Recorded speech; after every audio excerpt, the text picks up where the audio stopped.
Elisa natenga nyamata, napita kodula mitengo, wina nabwereka nkwangwa, masoka inagwera madzi. Elisa natenga nyamata, napita kodula mitengo, wina nabwereka nkwangwa, masoka inagwera madzi.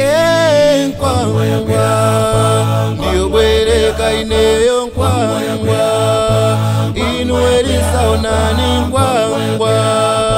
Naponya ntengo ndipo nkwangwa idayandama.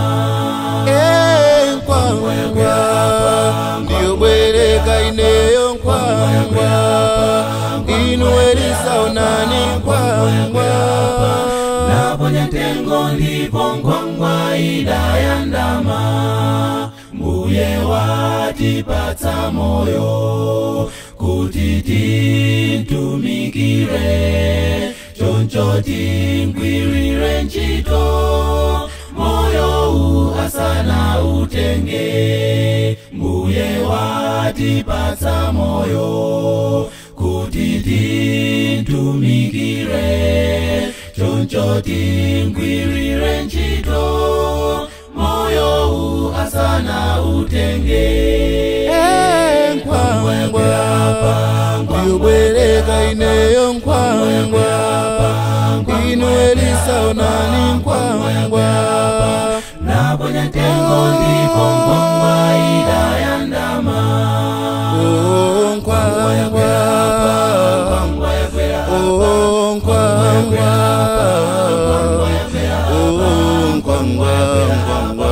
naponya ntengo ndipo nkwangwa idayandama.